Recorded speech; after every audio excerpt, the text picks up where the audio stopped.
Hello दोस्तों, welcome back to my channel. दोस्तों, आज के इस वीडियो में हम इलेक्ट्रोमैग्नेटिक के बारे में बात करने वाले हैं और यहाँ पर हम पूरे प्रैक्टिकली भी देखने वाले हैं कि इलेक्ट्रोमैग्नेटिक फील्ड कैसे काम करता है और एसी में कैसे काम करता है, डीसी में कैसे काम करता है, एसी में क्या रिएक्शन होता है और डीसी में क्या रिएक्शन होता है, और जो फील्ड है किस डायरेक्शन में नॉर्थ पोल बनता है और किस डायरेक्शन में साउथ पोल बनता है, इस सब के बारे में आज हम थ्योरी के साथ साथ प्रैक्टिकली भी जानेंगे। तो आप इस वीडियो को आगे तक देखते रहिएगा बिना स्किप किए।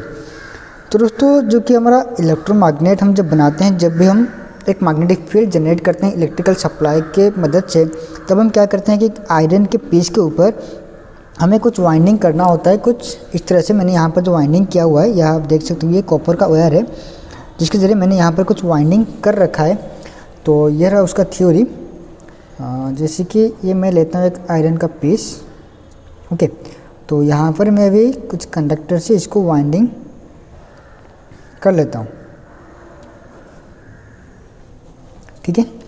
और यहाँ पर हमें सप्लाई जब हम सप्लाई देंगे तो क्या होगा कि यहाँ पर एक मैग्नेटिक फील्ड जनरेट होगा, यानी कि जो आयरन पीस है ये अभी एक मैग्नेट में कन्वर्ट हो जाएगा। क्योंकि हमें पता है जब भी कोई कंडक्टर में करंट फ्लो होता है तब क्या होता है कि इसके चारों ओर एक मैग्नेटिक फील्ड क्रिएट होता है। तो उसी तरह जब भी हम यहाँ पर एक आयरन पीस के ऊपर बहुत सारे कंडक्टर को रफ कर लेते हैं, तब क्या होता है कि जो मैग्नेटिक फील्ड करंट की वजह से जो क्रिएट होता है वो यहाँ पर बहुत सारे होने की वजह से जो आयरन पीस होता है उसको मैग्नेट में कन्वर्ट कर देता है, ठीक है। तो इसी की वजह से यहाँ पर एक मैग्नेटिक फील्ड क्रिएट होता है। तो उसी की वजह से क्या होता है कि ये जो आयरन पीस है ये एक मैग्नेट में कन्वर्ट हो जाता है। इसी को हम बोलते हैं इलेक्ट्रोमैग्नेट। तो अभी हम बात करते हैं कि किस डायरेक्शन में करंट फ्लो होने पर उसका नॉर्थ पोल और साउथ पोल बनेगा। क्योंकि हमें पता है जो एक मैग्नेट होता है उसका दो पोल होता है, एक होता है आपका नॉर्थ पोल और एक होता है आपका साउथ पोल, ठीक है। एक होता है नॉर्थ पोल और एक होता है साउथ पोल। तो अगर इस आयरन पीस को हम अगर डीसी का सप्लाई देते हैं, जो कि होता है आपका डायरेक्ट करंट, डीसी कुछ इस तरह का होता है, यानी कि ये हमेशा इसका डायरेक्शन होता है जो मैग्नीट्यूड हमेशा एक कांस्टेंट रहता है। मैंने बहुत सारे वीडियो में आपको बताया है कि जो डीसी होता है, अगर आपका 5 वोल्ट यहाँ पर है तो यहाँ पर भी आपका 5 वोल्ट रहेगा, यहाँ पर भी आपका 5 वोल्ट रहेगा। लेकिन अगर हम बात करें एसी की, तो एसी जो होता है कि हमेशा चेंज होता रहता है। अगर यहाँ पर 0 है तो अगर ये 5 वोल्ट है तो यहाँ पर आपको मिलेगा 1 वोल्ट, 2 वोल्ट, 3 वोल्ट इस तरह से, और फिर डिक्रीज होगा 4, 3, 2, 1 एंड 0 आ जाएगा। फिर से ये माइनस पर चला जाएगा। तो इसी तरह एसी क्या होता है कि चेंज होता रहता है, लेकिन डीसी जो होता है ये हमेशा कांस्टेंट रहता है। तो डीसी में आपका जो मैग्नेटिक फील्ड है ये आपको कांस्टेंट मिलने वाला है। तो देखिए, अगर हम यहाँ पर डीसी का सप्लाई देते हैं और अगर इसको हम देते हैं प्लस और इसको देते हैं अगर माइनस, तो करंट इस डायरेक्शन में फ्लो होगा, ठीक है। और अगर करंट इस डायरेक्शन में फ्लो हो रहा है, यहाँ से इनपुट होकर यहाँ से आउटपुट हो रहा है, तो ये जो साइड है ये आपका बनेगा साउथ पोल और ये आपका बनेगा नॉर्थ पोल, अगर करंट यहाँ से एंटर हो रहा है। और अगर हम डायरेक्शन चेंज कर देते हैं, ये वाला पॉजिटिव और ये वाला अगर नेगेटिव कर देते हैं, तो करंट जो है इससे एंट्री होगा, इस वाले पॉइंट से यहाँ पर आउट होगा, ओके। तो यानी कि करंट का जो डायरेक्शन है वो इस डायरेक्शन में। तो ये जो पोल है ये अभी चेंज हो जाएगा, ये हो जाएगा उसका साउथ पोल और ये हो जाएगा नॉर्थ पोल। अगर हम बात करें डीसी की, तो डीसी केस में इस तरह से ये सब कुछ काम करता है, एक मैग्नेटिक फील्ड क्रिएट होता है। लेकिन अगर हम यहाँ पर इसको एसी दे देते हैं, तो एसी में पता है कि जो अल्टरनेटिंग करंट होता है ये हमेशा चेंज होता रहता है। 1 सेकेंड में ये 50 बार ऐसा चेंज होता रहता है, कभी पॉजिटिव में कभी नेगेटिव में। तो उसी के मुताबिक क्या होगा कि इसके जो फील्ड है, जो कि पोल है, ये हमेशा चेंज होता रहेगा, कभी नॉर्थ कभी साउथ, कभी नॉर्थ कभी साउथ। और इसका जो मैग्नेटिक फील्ड है कभी कांस्टेंट नहीं रहेगा, जो कि मैग्नेटिक फ्लक्स है ये कभी भी कांस्टेंट नहीं रहेगा, हमेशा चेंज होता रहेगा। तो उसी के बारे में आज मैं आपको प्रैक्टिकली दिखाने वाला हूँ कि सच में कैसे काम करता है। तो यहाँ पर मैंने एक सेटअप बना रखा है। तो देखिए, यहाँ पर एक ट्रांसफार्मर है जो कि 220 वोल्ट इनपुट और 12 वोल्ट यहाँ पर आउटपुट निकला है। तो यहाँ से हमें एसी भी मिल जाएगा एसी में टेस्ट करने के लिए। और यहाँ पर मैंने एक रेक्टिफायर लगा लिया है जो कि डायोड और कैपेसिटर के यूज करके रेक्टिफायर बनाया हुआ है। ये एक रेक्टिफायर है जहाँ से हमें प्योर डीसी का आउटपुट मिल जाता है। तो यहाँ पर है डीसी और यहाँ पर आपका एसी, ये है 12 वोल्ट एसी और ये 12 वोल्ट डीसी, ओके। और ये इसका प्लस, ये है इसका माइनस, और एसी में हमारा कोई प्लस माइनस नहीं होता है। तो अभी हम चेक करेंगे एसी में क्या होता है और डीसी में क्या होता है। कि मैंने आपको बताया कि एसी में क्या होता है कि जो आपका फील्ड है कभी कांस्टेंट नहीं होता, जो कि पोल है कभी कांस्टेंट नहीं होता, लेकिन डीसी में कांस्टेंट रहता है, ओके। तो चलिए पहले मैं आपको डीसी केस में बता देता हूँ। तो यहाँ पर मैंने एक मैग्नेटिक कंपास को भी लगाया हुआ है, ओके, ताकि मैं आपको बता सकूँ कहाँ पर कौन सा पोल क्रिएट हो रहा है। तो यह रहा इसका कनेक्शन। तो देखिए ये वाला साइड है ब्लैक का और ये वाला साइड जो है रेड का है। तो अभी रेड को मैं पॉजिटिव पर और ब्लैक को मैं नेगेटिव पर कनेक्ट कर रहा हूँ। तो देखिए अभी ये मैग्नेट भी हो चुका है और यहाँ पर अगर मैं एक नाइफ को लेके जाता हूँ तो ये से खींच लेता है।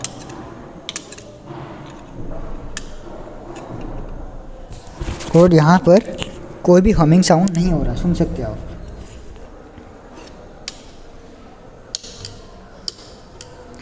तो अभी देखिए करंट का डायरेक्शन, करंट यहाँ पर इन हो रहा है और यहाँ पर आउट हो रहा है। तो इसका मतलब ये वाला जो साइड है ये साउथ है और ये वाला जो साइड है ये नॉर्थ है। तो यहाँ पर आप देख सकते हो ये जो कंपास का ये वाला जो साइड है ये नॉर्थ है और ये जो है साउथ है। तो हमें पता है जो कि अलग पोल को एक मैग्नेट अलग पोल को ही अट्रैक्ट करता है, यानी कि अगर नॉर्थ को ही नॉर्थ साउथ को ही अट्रैक्ट करेगा और साउथ नॉर्थ को अट्रैक्ट करेगा। अगर नॉर्थ नॉर्थ होगा तो वो उसको रिपेल कर लेगा। ठीक है, तो मैंने आपको बताया कि ये इसका नॉर्थ पोल है, ये इसका साउथ पोल है। तो ये बन रहा है यहाँ पर नॉर्थ, यहाँ पर बन रहा है साउथ। तो इसलिए नॉर्थ जो है साउथ को यहाँ पर अट्रैक्ट कर रहा है। ठीक है, तो अगर हम यहाँ पर डायरेक्शन चेंज करते हैं, देखिए मैं यहाँ पर अभी डायरेक्शन चेंज कर रहा हूँ। तो यहाँ पर रहा पॉजिटिव और यह रहा नेगेटिव। तो यहाँ पर आप देख सकते हो कैसे अचानक से चेंज हो गया है। तो अभी ये बन गया है अपना साउथ, क्योंकि नॉर्थ जो है इसके लिए अट्रैक्ट हो रहा है और ये वाला साइड जो है हमारा ये बन चुका है अभी नॉर्थ। और यहाँ पर भी अभी मैग्नेट हो रहा है। ओके, तो ये तो हो गया हमारा डीसी केस में। और इस कंपास के ज़रिए हम भी पता लगा सकते हैं कि कौन सी डायरेक्शन में अभी करंट फ्लो हो रहा है और कौन सा पोल यहाँ पर बन रहा है। और अभी हम देखते हैं एसी केस में क्या होता है। कि आपने देखा कि डीसी केस में जो मैग्नेटिक फील्ड है ये यहाँ पर कांस्टेंट बन रहा है। तो अभी मैं आपको एसी के करंट फ्लो करवा के दिखाता हूँ। तो यहाँ पर मेरा एसी है। तो एसी में हमें पता है कोई भी पॉजिटिव और नेगेटिव नहीं होता है। ठीक है, तो यहाँ पर मैं इसको अभी कनेक्ट कर रहा हूँ। यहाँ पर अभी देखिए जो भी पॉइंट था वही है, लेकिन ये अभी डिफ्लेक्ट हो रहा है, इधर उधर हिल रहा है, क्योंकि यहाँ पर ये कांस्टेंट नहीं है। आप सोच रहे होंगे कि ये तो इसका एक पोल है तो ये इसको अट्रैक्ट कर रहा होगा, लेकिन दोस्तों ऐसा नहीं होता। देखिए अगर मैं इसके पास नाइफ लेके आता हूँ तो ये चेंज होता है, लेकिन डीसी केस में ऐसा नहीं होगा। ठीक है, क्योंकि हमने पहले जब इसको सप्लाई दिया था तो ये वाला इसका साउथ हो गया था, ये वाला नॉर्थ हो गया था। इसकी वजह से नॉर्थ को भी अट्रैक्ट करके रखा हुआ है, क्योंकि रेसिडुअल मैग्नेटिज्म के मदद से। तो अभी देखिए मैं अगर इसके पास एक नाइफ को लेके जाता हूँ तो यहाँ पर ये अभी वाइब्रेट हो रहा है, यानी कि हमिंग का साउंड यहाँ पर क्रिएट हो रहा है। तो यहाँ पर आप सुन सकते हो कैसे हमिंग का साउंड हो रहा है।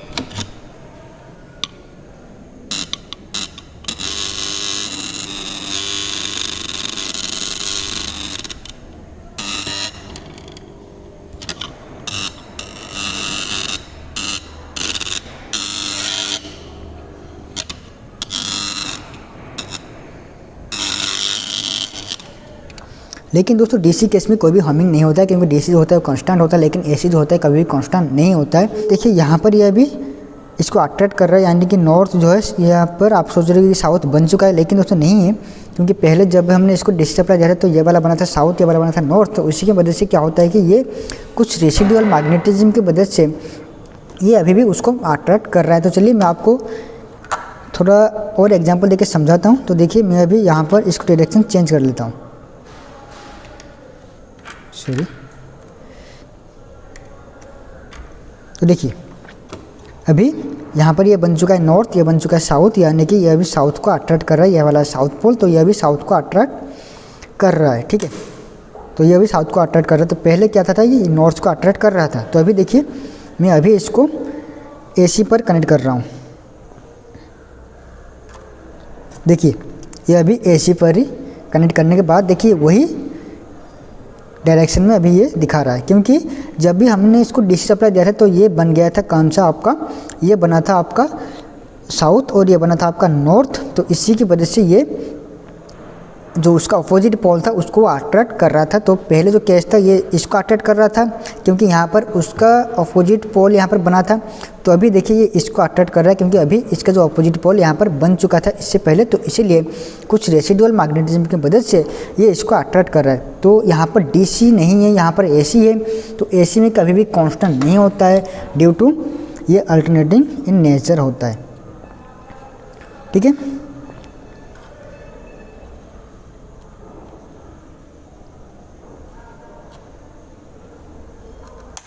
तो देखिए अभी ये वाला साइड को अट्रैक्ट कर रहा है, जो भी इसके आसपास होगा ये उसी को ही खींच लेता है। तो देखिए अभी ये वाले साइड को अट्रैक्ट कर रहा है। तो AC जो होता है हमेशा चेंज होता रहता है, AC कभी कांस्टेंट नहीं होता है।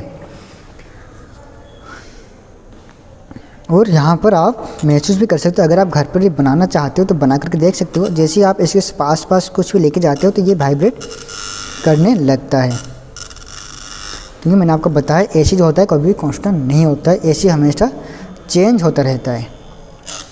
ठीक है, तो दोस्तों यहाँ पर मैं एक बात आपको बता देता हूँ कि जो DC का मैग्नेटिक फील्ड होता है वो यहाँ पर बहुत ही ज़्यादा स्ट्रॉन्ग होता है AC के मुकाबले, क्योंकि AC जो होता है कभी कांस्टेंट नहीं होता है और DC जो होता है हमेशा के लिए कांस्टेंट रहता है। इसी की वजह से DC का जो मैग्नेटिक फील्ड होता है वो हमेशा कांस्टेंट रहता है। ठीक है, तो आशा करता हूँ आपको सब कुछ समझ में आ गया होगा। अगर आपको फिर भी कोई डाउट रह रहा है तो आप मुझे कमेंट कीजिए, मैं उसके ऊपर अलग से एक वीडियो बना दूंगा। और अगर आप हमारे चैनल पर नए हो तो चैनल को सब्सक्राइब जरूर कर लेना और नोटिफिकेशन पाने के लिए बेल आइकन पर जरूर क्लिक कर देना। दोस्तों आज के लिए बस इतना ही, अब फिर मिलते हैं अपने नए वीडियो में कुछ नए प्रोजेक्ट के साथ, कुछ नए ज्ञान के साथ।